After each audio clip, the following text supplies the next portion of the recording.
నేను జిఆర్ మహర్షి. సుప్రీంకోర్టు ఈరోజు ఈవీఎంలకు సంబంధించిన ఒక పిటిషన్ను తోసిపుచ్చింది. అదేమిటంటే ప్రయోజనాల వ్యాజ్యం కింద ఈవీఎంలకు బదులు బ్యాలెట్ పేపర్లు వాడాలి అని ఒక పిటిషన్ వస్తే దాన్ని తిరస్కరించడమే కాకుండా ఓడిపోయిన ప్రతి వాళ్ళు ఈవీఎంల మీద ఏదో ఒకటి నెపం మోపి ఆరోపణలు చేస్తూ బ్యాలెట్ పేపర్లు కావాలంటున్నారు. మరి ఇదే నాయకులు మళ్ళీ గెలిచినప్పుడు మాత్రం గమ్మునే ఉంటారు. ఇది ఏ రకంగా కరెక్ట్ అన్నట్టు సుప్రీంకోర్టు ప్రశ్నించింది. మనకు అందరికీ తెలిసిన విషయమే ఏమిటంటే, ఓటమి పొందిన ప్రతి వాళ్ళు, ప్రతి పార్టీ, ప్రతి నాయకులు మొన్న మహారాష్ట్రలో మొదలుకొని హర్యానాలో మొదలుకొని ప్రతి చోట, ఇక్కడ ఆంధ్రప్రదేశ్ కానీ ఏదైనా కానీ, వీళ్ళు ఏమంటున్నారంటే ఈవీఎంలలో ఏదో గోల్మాల్ జరుగుతూ ఉంది. ఈ బీజేపీ నాయకులు వాళ్ళు ఈవీఎంలను ట్యాంపర్ చేసి ఏదో ఒక రకంగా మోసం చేసి గెలిచిపోతున్నారు తప్ప వాళ్ళకి ప్రజల్లో వాళ్ళకు ఉండాల్సిన క్రేజ్ లేకపోయినా, గుర్తింపు లేకపోయినా, ప్రజలు ఓట్లు లేకపోయినా సరే వీళ్ళు గెలిచిపోతున్నారు అనేది ఆరోపణ. 2019లో ఏం జరిగింది? జగన్మోహన్ రెడ్డి గారు విపరీతమైన మెజారిటీతో గెలిచారు. చంద్రబాబు గారు అప్పుడు ఈవీఎంలో సంథింగ్ రాంగ్, ఎందుకంటే మేము ఇన్ని ప్రజాకర్షక పనులు చేసాం, చంద్రన్న పసుపు కుంకుమ ఇచ్చాం, ఆ డబ్బులు ఇచ్చాం, ఈ డబ్బులు ఇచ్చాం, మమ్మల్ని ఏమో 23 సీట్లకు పరిమితం చేశారు, ఇది ఇక్కడ మోసం జరిగింది అనేది అప్పుడు ఆయన గోల చేశాడు. సరే, అది అయిపోయింది. కట్ చేస్తే 2024 వచ్చింది. 2024లో చంద్రబాబు నాయుడు గారి కూటమి బ్రహ్మాండమైన మెజారిటీతో గెలిచింది. వెంటనే జగన్మోహన్ రెడ్డి గారు లేదు సంథింగ్ రాంగ్, ఈవీఎం లేదో జరిగింది, మేము ఇన్ని పథకాలు చేశాము, ఇన్ని బటన్ నొక్కి ఇంతమందికి ఇది చేస్తే మేము 11 సీట్లకు పడిపోవడం ఏంది, ఎక్కడో ఏదో తేడా ఉంది అనేది అన్నారు. సరే, మొన్న హర్యానా ఎన్నికలకు సంబంధించి రిజల్ట్ వచ్చినప్పుడు అదే అన్నారు, మహారాష్ట్రకు సంబంధించి కూడా అదే అంటున్నారు, అందరూ అదే అంటారు.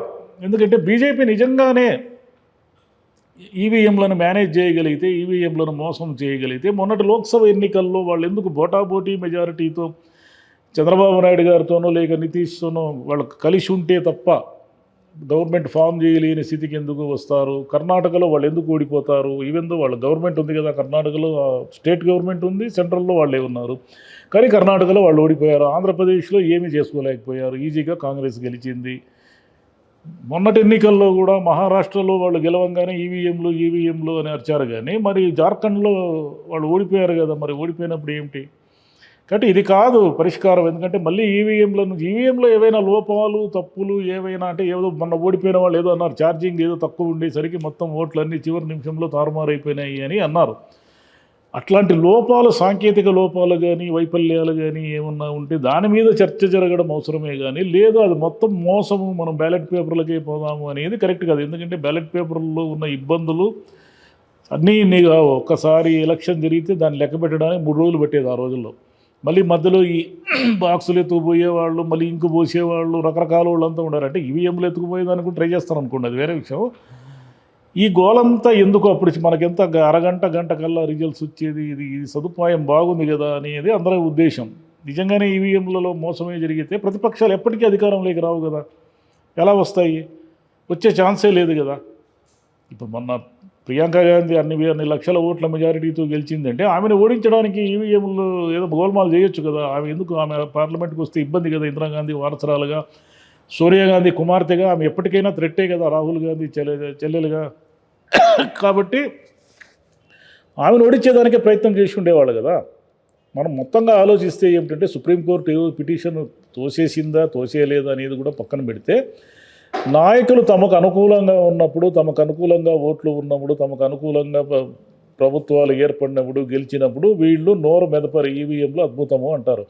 వీళ్ళు ఎప్పుడైతే ఓడిపోతారో, ఎప్పుడైతే వీళ్ళకి ఓటమి వస్తుందో, ఓటమికి ఉన్న కారణాలు చూసుకోకుండా ఎందుకు ఓడిపోయినామనేది ఒకసారి కూడా వెనక్కి వెళ్ళి రివ్యూ చేసుకోకుండా, ఈవీఎంలు అంటే సులభంగా ఎవరైనా అనగలిగేది ఏమిటంటే, ఈవీఎంలు ఏదో గోల్మాల్ చేశారంటే చంద్రబాబు నాయుడు గారు బీజేపీ మోదీ గారితో, అమిత్ షా గారితో కలిసి మొత్తం గోల్మాల్ చేసేసి, అంత గోల్మాల్ చేసే శక్తి ఉంటే బీజేపీకి అన్ని స్టేట్లు వాళ్ళే గెలుస్తారు కదా. తమిళనాడులో ఎందుకు ఓడిపోతారు? డిఎంకి ఎందుకు వస్తుంది? కాబట్టి ఇది ఎవరికి వాళ్ళు ఓడిపోయినప్పుడు ఆడలేక మధ్యలో ఓడు అనేది సామెత ఉంది కదా మన తెలుగులో. అట్లా మాట్లాడకుండా ఒకసారి క్రాస్ చెక్ చేసుకోవాలి. మళ్ళీ బ్యాలెట్ పేపర్లకు పోవడం అనేది, బ్యాలెట్ పేపర్లకు పోయినంత మాత్రాన ఏమీ అవకతవకలు అప్పుడు జరగవా? అవకతవకలు అప్పుడు నేను మేనేజ్ చేయాలనుకుంటే అప్పుడు చేయలేరా? అప్పుడు మాత్రం ఎందుకు చేయలేరు? చెయ్యాలి అనుకునే వాళ్ళు ఎప్పుడైనా చేస్తారు కదా. అధికారాన్ని దుర్వినియోగం చేయాలని డిసైడ్ అయితే దానికి బ్యాలెట్ పేపర్ అయితేనేమి, ఈవీఎం అయితేనేమి, ఏమైతేనేమి మొత్తం మిమ్మల్ని అసలు కౌంటింగ్కే రానియకుండా వాళ్ళే లెక్క పెట్టుకొని వాళ్ళే ప్రకటించుకుంటే మీరు ఏం చేస్తారు అప్పుడు? ప్రజాస్వామ్యం అనేది ఇంకా ఈ దేశంలో ఉంది కాబట్టే ప్రతిపక్షాలు మళ్ళీ అధికారంలోకి రాగలుగుతున్నాయి, ప్రభుత్వాల్లో ఉన్నవాళ్ళు ఓడిపోగలుగుతున్నారు.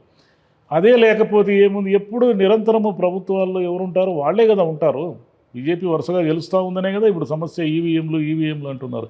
బీజేపీ ఎందుకు గెలుస్తూ ఉంది? బీజేపీ ట్రంప్ కార్డ్స్ ఏమిటి? బీజేపీ వ్యూహాలు ఏమిటి?